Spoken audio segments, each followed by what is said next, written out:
नमस्कार, मैं हूं आपके साथ वैशाली और आप देख रहे हैं अनंत टीवी लाइव। आइए बढ़ते हैं खबरों की ओर। मुख्यमंत्री डॉक्टर मोहन यादव ने जल गंगा संवर्धन अभियान के अंतर्गत भोपाल के शीतल दास की बगिया में घाट की सफाई कर स्वच्छता का संदेश दिया। मुख्यमंत्री डॉक्टर यादव ने इस अवसर पर शहर को स्वच्छ और सुंदर बनाने में महत्वपूर्ण भूमिका निभाने वाले स्वच्छता कर्मियों का सम्मान किया। इस अवसर पर मुख्यमंत्री डॉक्टर मोहन यादव ने कहा कि प्रदेश सरकार जल स्रोतों के संरक्षण और संवर्धन के लिए सतत प्रयासरत है। इसी कड़ी में जल गंगा संवर्धन अभियान प्रदेश में एक व्यापक जन आंदोलन के रूप में संचालित किया जा रहा है। जल गंगा संवर्धन अभियान केवल जल बचाने की पहल नहीं, बल्कि आने वाली पीढ़ियों को सुरक्षित और समृद्ध भविष्य देने का संकल्प है। हमारे प्रदेश के अंदर बीते 30 मार्च गुड़ी पड़वा से जल गंगा संरक्षण अभियान लगातार जारी है। यशस्वी प्रधानमंत्री श्रीमान नरेंद्र मोदी जी का भी आग्रह है, उनके अपने गुजरात राज्य के समय जब वो मुख्यमंत्री थे तब भी उन्हें लंबे समय तक जल संरक्षण का अभियान चलाया था। उसी से प्रेरणा लेकर हमने अपने जल गंगा संरक्षण अभियान पिछले साल 1 माह का चलाया था।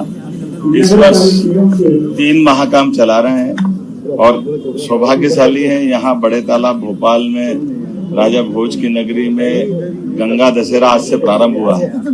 आज कृष्ण पक्ष ज्येष्ठ मास की प्रथमा पड़वा है और इसमें हमने अपने बड़े तालाब की स्वच्छता के कुछ हमारी गतिविधि करते हुए ये संकल्प लिया कि स्वच्छता को जीवन में धारण करें, जल के स्रोत बचाएं। इस अवसर पर हमारे साथ माननीय सांसद श्रीमान आलोक शर्मा जी, माननीय विधायक रामेश्वर शर्मा जी, माननीय विधायक भगवान दास जी, महापौर श्रीमती मालती राय जी और सभापति किशन सूर्यवंशी जी, जिलाध्यक्ष रविंद्र जी और सब मित्रों के साथ हमने यहाँ इस अभियान में भाग लिया है। मैं मान के चलता हूँ कि 31 तारीख को जब यशस्वी प्रधानमंत्री श्रीमान नरेंद्र मोदी जी आ रहे हैं और हमने अहिल्या जयंती मनाई है, 300 वर्ष उनका है। अहिल्या जी ने भी नदी के अंदर घाट बनाने का, जल संरक्षण के कई कुएं बनाने का, जन सुविधा विकसित करने का लंबा उनका अपना पूरे देश के अंदर एक अलग मान सम्मान के साथ उनको देखा जाता है।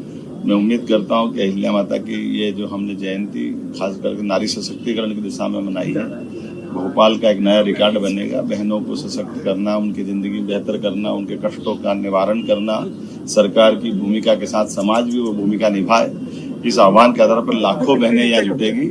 मेरी अपनी ओर से आगामी 31 तारीख के कार्यक्रम की भी बधाई और खास करके आज ये हमारे सारे जनप्रतिनिधियों मिलकर के जो स्वच्छता अभियान में अपनी भूमिका रखी है, मैं नगर निगम सहित सारे जनप्रतिनिधियों को और मध्य सरकार को बधाई देता हूँ। फिलहाल के लिए इस खबर में इतना ही। बने रहे अनंत टीवी लाइव के साथ। नमस्कार।